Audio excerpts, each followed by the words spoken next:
오늘 말씀의 제목이 생명을 살리는 부스러기 믿음입니다. 말씀을 듣는 동안에 나의 믿음은 생명을 살리는 믿음인가? 아니면 생명을 죽이는 믿음인가? 주님께서 나의 믿음을 아실 터이오는데 내 믿음을 보시고 뭐라고 말씀하실까? 성령께서 역사해 주셔서 우리 영적 공동체 주의 백성들의 이 믿음이 산 믿음, 역사를 일궈내는 은혜의 믿음들 다 될 줄로 믿습니다. 말씀 보니까 예수님께서 두로 땅으로 가셨어요. 무엇 하시려고 두로 땅에 가셨을까요?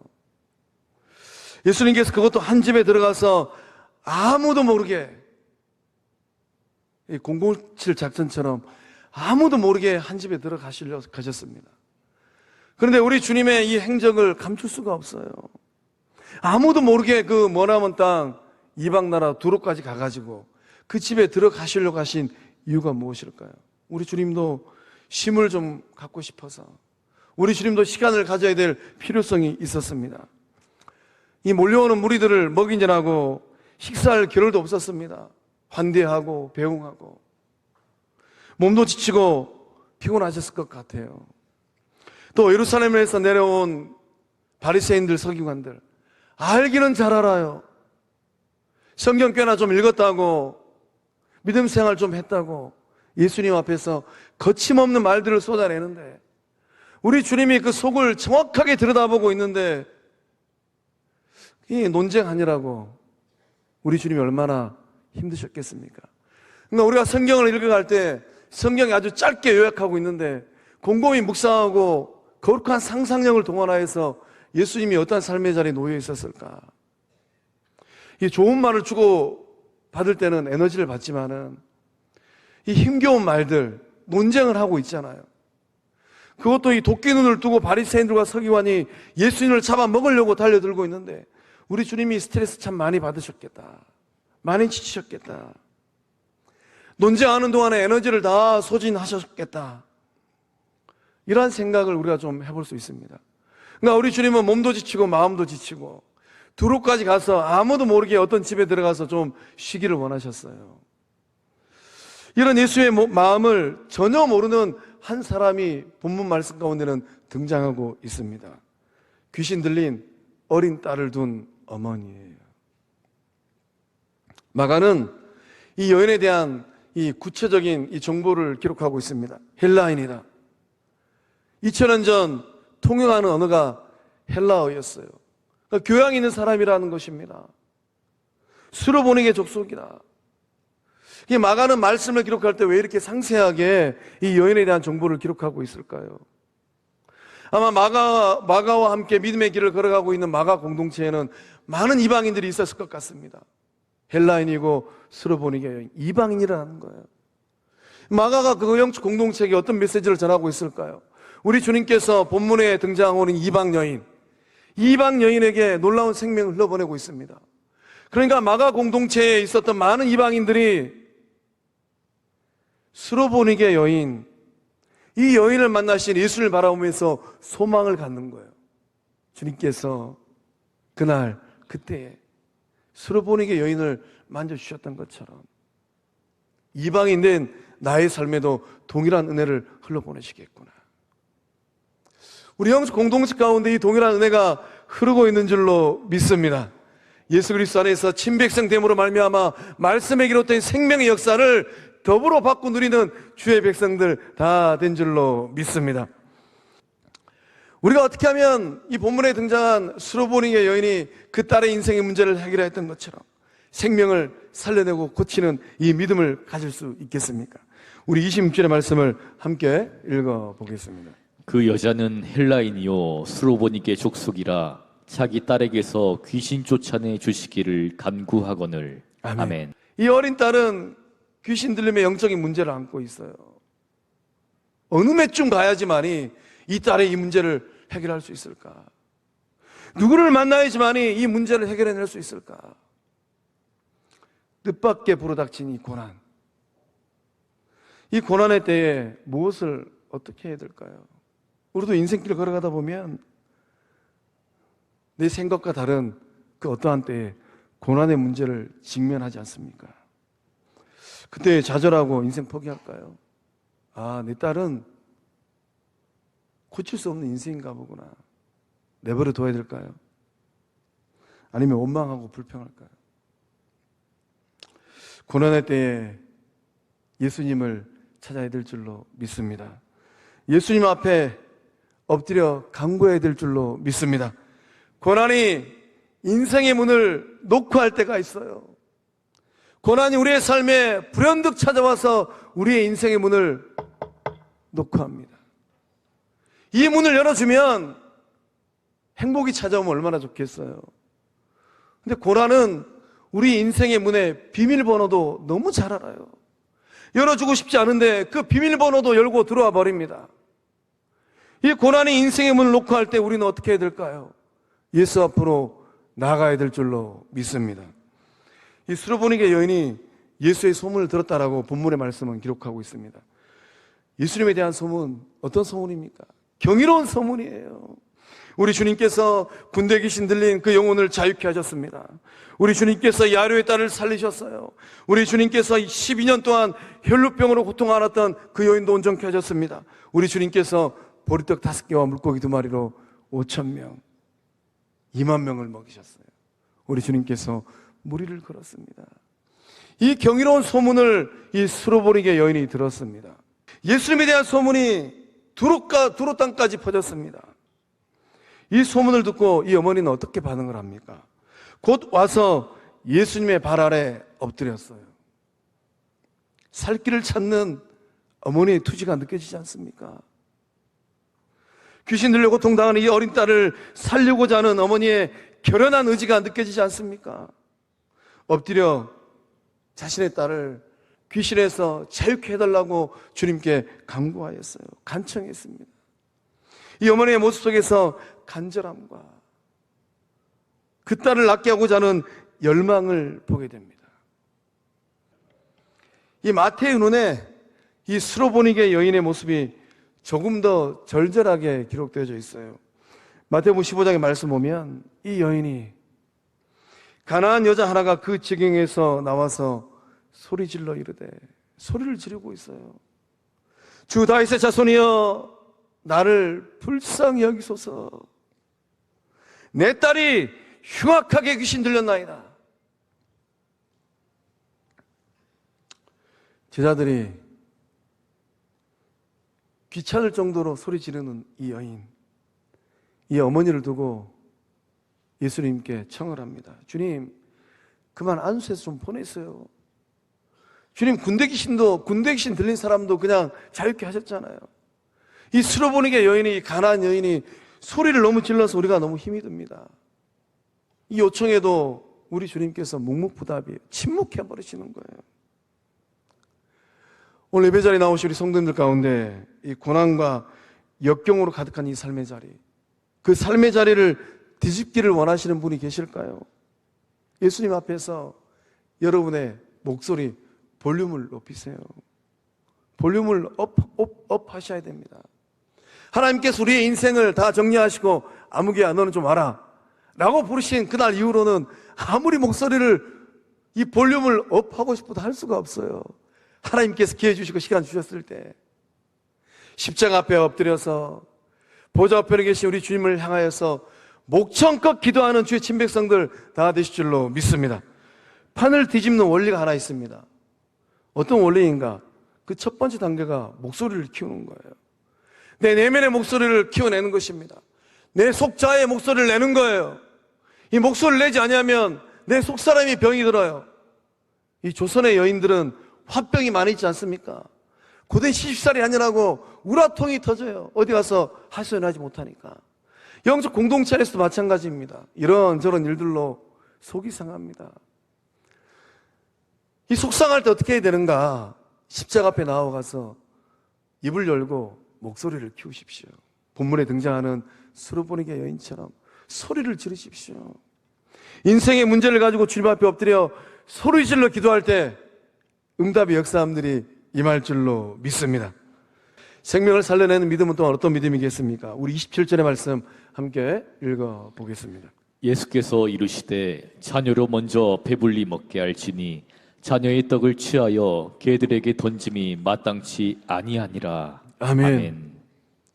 27절의 말씀을 묵상하다 보면 우리가 알고 있던 예수님, 그 사랑 많은 예수님 맞을까요? 5,000명을 먹일 때 남녀노소를 불문하고 배운 자든 못 배운 자든 잘난 사람이든 못난 사람이든 환대하셨던 예수님, 해가 저물어서 돌아갈 때도 배웅하셨던 예수님, 군대에 귀신 들려서 어쩔 줄 모르는 그 영혼을 외면하지 않으셨던 예수님, 그 사랑 많은 예수님 맞나요? 너무나도 낯선 예수님의 모습을 우리가 대면하게 됩니다. 이 수로보니게 어머니는 지푸라기 하나 잡는 심정으로 예수님을 찾아왔습니다. 세상살이가 너무 힘들어서 이 문제를 해결할 수가 없어서 예수님을 찾아왔어요. 문제는 무엇입니까? 예수님께서 단칼에 매몰차게 거절하고 있어요. 이것이 문제로다. 예수님께서 하신 이 말씀의 속뜻은 무엇이겠습니까? 자녀로 먼저 배불리 먹게 할지니 자녀의 떡을 취하여 개들에게 던짐이 마땅치 아니하니라. 자녀는 누구고 개는 누구일까요?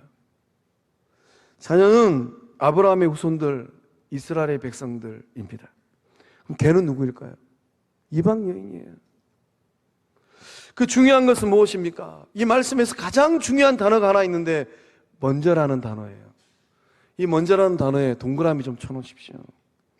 우리 주님께서 무엇을 말씀하고 있습니까? 우선순위가 있다는 뜻이에요. 복음을 전하는데도 우선순위가 있고 선교를 하는데도 우선순위가 있다라고 말씀하고 계십니다. 이방인에게 복음을 완전히 거절한다는 뜻이 아니에요. 먼저는 유대인입니다. 그 다음은 누구일까요? 넥스트는 누구일까요? 넥스트는 이방인들, 그들에게 복음을 가지고 가서 주께서 전하시겠다는 것입니다. 이 속뜻을 우리 주님께서 돌려서 말씀하고 계세요. 얘야, 너는 좀 기다려라. 지금이 네 차례가 아니다. 예수님께서 처음 만나는 이 여인에게 이방인의 시대가 왔음을 선언하고 계십니다. 이 여인에게 그 놀라운 은혜의 말씀을 전하고 계시는 거예요. 뜻밖의 만났습니다. 아무도 모르게 두루덩이에 가서 아무도 모르게 한 집에 들어갔어요. 이 여인을 만나서 우리 주님께서 너무나도 많은 비밀, 이 속뜻을 아주 조심스럽게 비추고 있는 거예요. 예수님께서 매몰차게 거절하셨는데 또 이 의도는 무엇이겠습니까? 예수님께서 아무 생각 없이 무턱대고 거절하고 있는 것입니까? 예수님께서 사람 차별하고 있는 것일까요? 우리 주님께서 여인의 믿음을 시험하고 있는 거예요. 예수님께서 여인의 믿음을 확인하고 있는 것입니다. 아직 은혜의 때가 아니에요. 은혜를 받을 만한 믿음인지 아닌지 우리 주님께서 테스트하고 있는 겁니다. 이방인들이 복음의 은혜를 누릴 때가 아직 아닙니다. 우리가 밥을 짓더라도 뜸이 들어야 됩니다. 뜸이 들어야지만이 맛있는 밥을 지어낼 수가 있어요. 우리 주님도 이방인의 때를 보고 있는 것입니다. 그런데 우리 주님을 문득 찾아온 이 여인이 요청을 하고 있는 것입니다. 우리 주님에게 성급한 인생의 문제는 무엇입니까? 우리 주님에게 남은 시간은 1년 안짝이에요. 갈 길은 멀고 산은 높은데 해는 뉘어뉘어 지고 있어요. 내가 갈 길 멀고 산은 깊은데 우리 주님에게 성급한 문제는 십자가의 구원을 완성하는 것입니다. 그 후에 이방인에게 복음이 흘러가는 거예요. 이방 여인의 이 간절한 요청에 우리 주님께서 그 믿음을 시험하고 있는 거예요. 하나님께서 주의 자녀들을 테스트합니다. 언제 테스트할까요? 하나님께서 영적 공동체를 테스트합니다. 언제 테스트할까요? 그 자녀들의 삶에 복을 주시기 전에 하나님께서 반드시 테스트합니다. 하나님께서 아브라함에게 주고 싶은 큰 복이 있었어요. 작은 복이 아닙니다. 아주 큰 복이에요. 큰 복을 주시기 전에 하나님께서 먼저 아브라함을 시험하셨습니다. 창세기 22장의 말씀 보면 하나님께서 아브라함을 시험했다라고 정확하게 기록되어 있습니다. 어떤 시험입니까? 내 아들, 내 사랑하는 독자 이삭을 데리고. 이 대목이 중요해요. 하나님은 오늘을 살고 있는 우리가 무엇을 사랑하는지 정확하게 알고 계십니다. 내 아들이 누군지 알고 계시는 거예요. 하나님이 그 이름까지 얘기하시잖아요. 이삭이라고. 내 사랑하는 독자 이삭. 하나님은 정확하게 알고 계십니다. 내가 주님을 얼마나 사랑하는지, 진실로 사랑하는지. 하나님을 사랑하지 아니하면 다른 것을 사랑하고 있어요. 그 사랑을 하나님이 알고 계십니다. 그 이삭을 데리고 어떻게 하라고 말씀하십니까? 모리아 땅으로 가서 내가 내게 일러준 한 산, 거기서 그를 번제로 드리라. 번제가 뭡니까? 각 뜨는 거잖아요. 송아지 각을 뜨고 양의 각을 뜨는 것처럼 하나밖에 없는 그 아들 각을 뜨라라는 거예요. 하나님께서 무엇 하시려고 독자 이삭을 번제로 바치라고 아브라함에게 인생 시험지를 탁 내밀고 있습니까? 인생 시험지를 받아들고 정답을 쓸 것인가 오답을 쓸 것인가?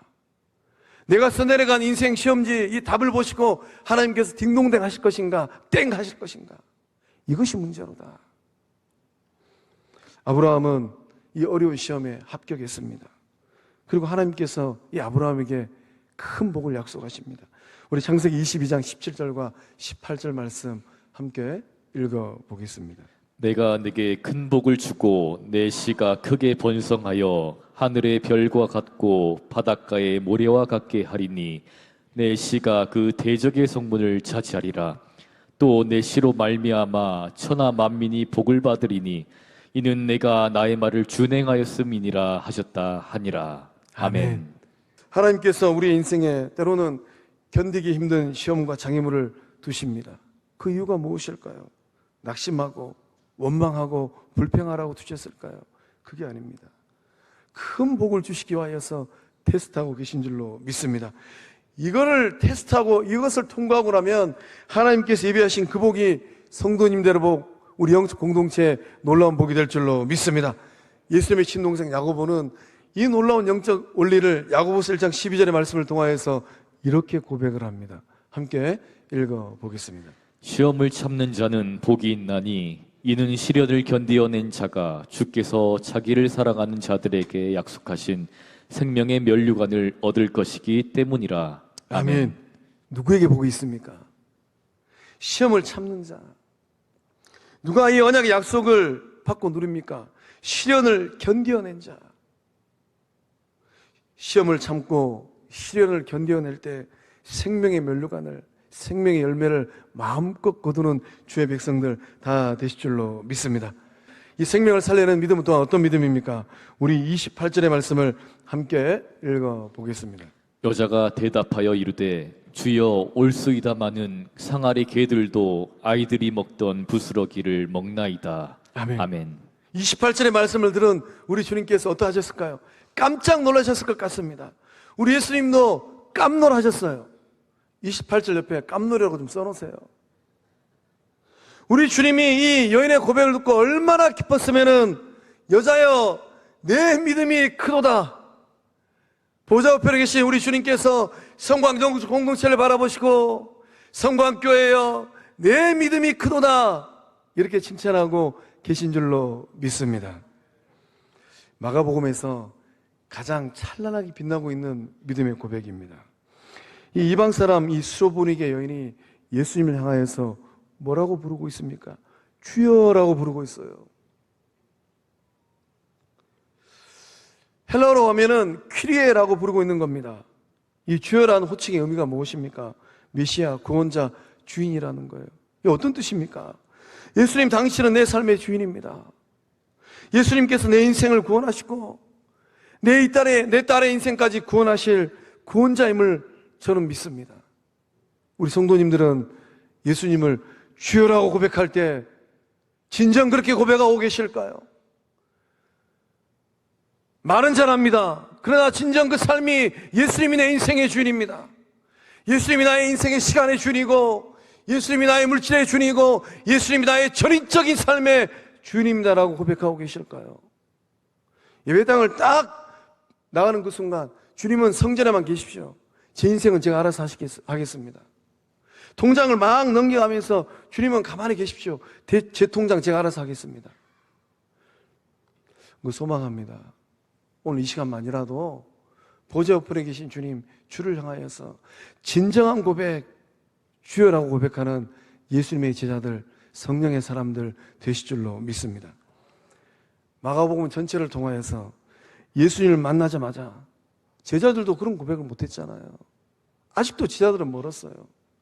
예수를 만나자마자 주여라고 부른 사람, 본문에 등장하는 이 이방 여인, 수로보니게 여인이 처음이에요. 예수를 만나기 전에 이 여인의 마음속에 무엇이 있었을까요? 예수의 소문을 듣고 믿음이 자라기 시작합니다. 예수의 소문을 들으면 들을수록 나사렛 예수가 내 삶의, 우리 딸의 인생의 주인 되시겠구나. 그 믿음을 가지고 예수님 만나자마자 고백한 거예요. 주여. 그저 예수님을 병 고치는 그런 사람 중에 한 사람, 그렇게 치부한 게 아닙니다. 영혼의 구주로 영접한 거예요. 믿음이 있으실까요? 믿음은 무엇일까요? 믿음은 받아들이는 겁니다. 예수님을 구주로 영접하는 거예요. 그렇다면 믿음의 열매는 무엇일까요? 들어가는 것입니다. 하나님 나라 안으로 들어가는 게 믿음의 열매예요. 하나님의 자녀가 되어지고 하나님의 백성이 되어지고 하나님의 통치를 받는 겁니다. 구원의 감격과 천국의 행복을 누리는 거예요. 이 여인의 말은 예수님의 마음을 감동케 하는 말이었습니다. 이 여인의 말은 거절의 장벽을 훌쩍 뛰어넘는 말이었어요. 이 여인의 말은 은혜를 가져오는 말이었고 더러운 귀신의 권세를 깨트리는 생명의 말이었습니다. 주여 올소이다. 주님 당신의 말씀은 지당하신 말씀입니다. 틀리지 않습니다. 어찌 감히 자녀들의 떡을 개들에게 줄 수 있겠습니까? 그러나 상 아래 개들도 아이들이 먹던 부스러기를 얻어먹습니다. 이방 여인이 제자들도 고백하지 못하였던 믿음의 고백, 그 놀라운 믿음을 고백하였습니다. 주님, 저를 개 취급해도 괜찮습니다. 그러나 주님, 이제는이에요. 이제는 개들도 부스러기를 먹어야 할 때입니다. 놀랍지 않습니까? 성경에서 가장 찬란하게 빛나고 있는 위대한 믿음의 고백이에요. 이제는 개들도 부스러기를 먹어야 될 때입니다. 자신의 삶도 선택받은 자녀들과 함께 은혜에 참여하게 해달라고 간청하고 있는 겁니다. 이방인들도 한량없는 은혜를 받고 누릴 수 있는 그 은혜의 문을 열어달라고 두들기고 있는 거예요. 한 사람의 고백, 이 고백으로 인하여서 어떠한 일들이 일어납니까? 이방의 수많은 영혼들이 은혜를 받고 누리게 되었어요. 마가의 공동체에 있었던 많은 이방 영혼들이 이 스로보링의 여인을 마음으로 받게 되었습니다. 귀신 들려 고통당하는 어린 딸을 고치기 위하여서 애절한 고백을 하였어요. 이 애절한 이방 여인의 말은 은혜의 신호탄이 되었습니다. 이방인들에게도 문이, 복음의 문이, 은혜의 문이 활짝 열리는 물꼬를 트는 계기가 되었습니다. 사랑하는 성도의 성도 여러분, 여러분의 인생과 삶은 어떻게 쓰이고 있을까요? 누가 오늘 이 시대에 영혼의 은혜의 물꼬를 트고 있을까요? 이 말 한마디는 성교의 역사를 바꾸었어요.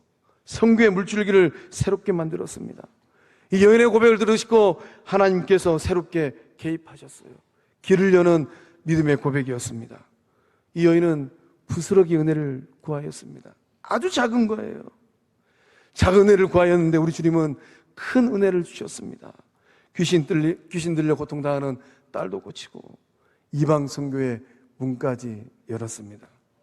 작은 부스러기 은혜가 큰 구원의 역사를 일궈내는 은혜 된 줄로 믿습니다. 사랑하는 성광의 성도 여러분, 부스러기를 구하는 믿음이 있을까요? 부스러기 은혜를 받고 누릴 때 놀라운 생명 역사를 써내려가는 주의 백성들, 예수의 제자들 될 줄로 믿습니다. 기도하시겠습니다.